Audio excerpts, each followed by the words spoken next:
Hey everyone, welcome to Running Retro. So today we are going to do a disassembly and reassembly on a SEGA GameGear. Now, this is going to be the first of two handhelds we will do. We will also do a disassembly reassembly on a Game Boy for next week. But I wanted to start on this because this one has a special place in my heart. And we are also going to do a McWill screen mod on this, so we will be taking this whole thing off, which is why I'm not too worried about the state of its current affairs. It's a little scratchy, but we'll get past that. So this thing is pretty easy. Just got to flip it over, and then take off your two battery covers. You will need a Phillips head screwdriver for this, and you will also need a 4.5mm bit for it as well. So let's actually just start off with a 4.5mm bit. So you need to remove this top screw, which is the 4.5mm bit, and then swap over. And we're going to need to remove this screw here.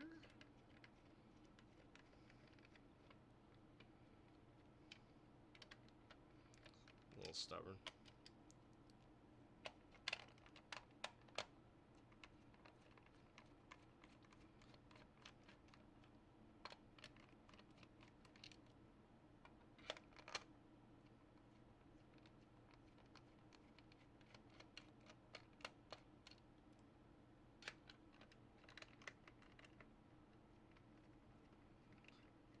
So you've got those 4 screw holes with Phillips, and then there are also 2 screws here down in the battery bays, and that's pretty easy to forget and to miss.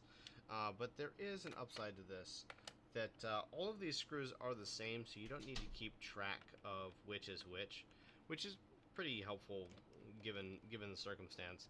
I like to anyway, just because it's just a I think it's good practice to try and put the screws back in the holes that you get them out of. But you definitely don't have to. They are the same screws. Now, you don't want to just rip this off because there are some cords here. So just flip it up and you'll get access to the inside. With the inside here, I have done some work on this, so I removed this tape in order to open it up for the future McWill mod, and I wanted to see what was under here. So just be aware, this is not quite what you'll see. But the reason you might want to do this is, as you can see, this had a lot of corrosion on it, and I needed to go through and clean up a lot of the terminals. I've resoldered a lot of the battery leads and stuff like that. But in order to get this out, most people want to replace the speaker, and I had to replace the speaker on this myself. So you need to remove this board in order to get to that speaker. So that's what we're going to do next. We'll take our case screws and set them aside for the moment. Okay. So I'll just lift that up. I'll start with these big screws on the screen first because they're the most obvious. They're also going to be the first ones I put back in.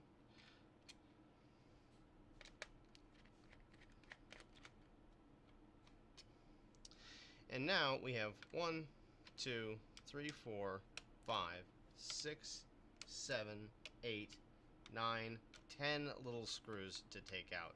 And there are both a lot of these and they're kind of a pain. So we'll go about getting those back in too after we take them out. And you do have to take out all of them, which is sort of frustrating. Well, actually, I guess you don't have to take out all of them, but I tend to.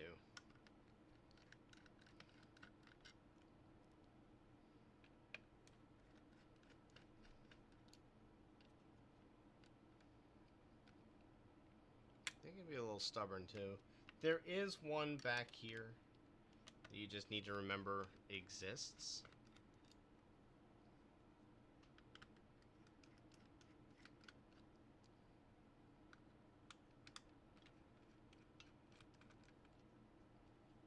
Okay. Now once that's done, this will just lift up. Note that the volume control is there, so you lift up to get that to slide that port out and to pull that out. Don't forget about the speaker wire. Don't tug it too hard. And there you go. So this is how you get to clean your controller contacts, replace your battery, do whatever you need to do on your pads. This is the process to do it. So now let's put this sucker back together. By the way, if you want to replace the battery, the speaker in here, you do need to clip 4 plastic tabs here, and I hate hot glue, but in this particular case, hot glue is the right thing to do here. So just be aware of that. Alright, here's the screen. So we want to make sure that we set the screen down in pretty gently, and I slide that in and gently set that down.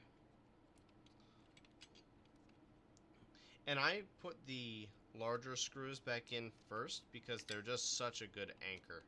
So we will do that right now.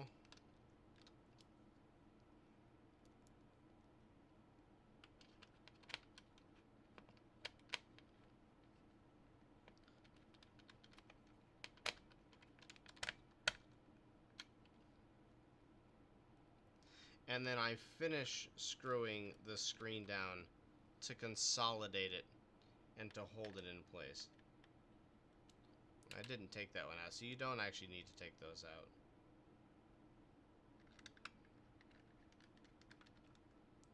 And I tend to, but you don't need to.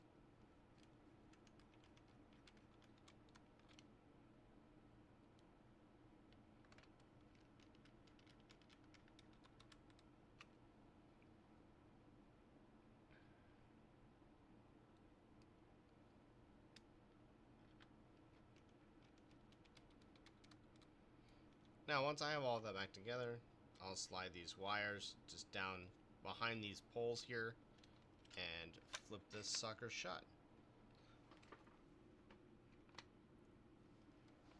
There we go.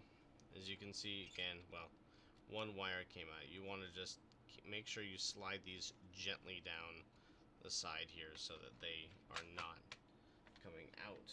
And they do like to come out. So be aware of that. You can also tape the wires to the side, but since it is going to be moving around, I recommend not doing that.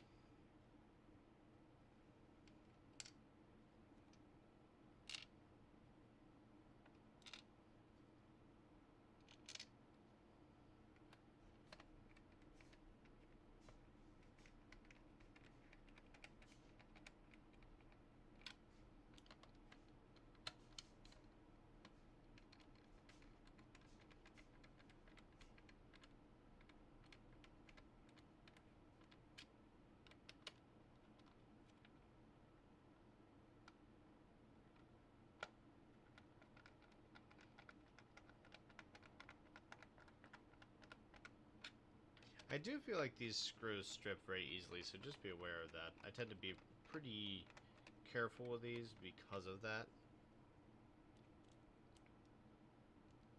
And you probably should too. But I've seen a lot more GameGears in bad condition than I have in good, so people leave the batteries in. And if you are not using your console for an extended period of time, your handheld, please take your batteries out. There's no reason to encourage corrosion. Only you can prevent terminal corrosion. And terminal can also mean like the end of the system. And that is the GameGear disassembly and reassembly. So I hope you guys enjoyed this. If you liked it, please give us a like, subscribe, and check us out on Facebook, Facebook, Twitter, and Twitch. And we will see you all soon. Thanks, guys.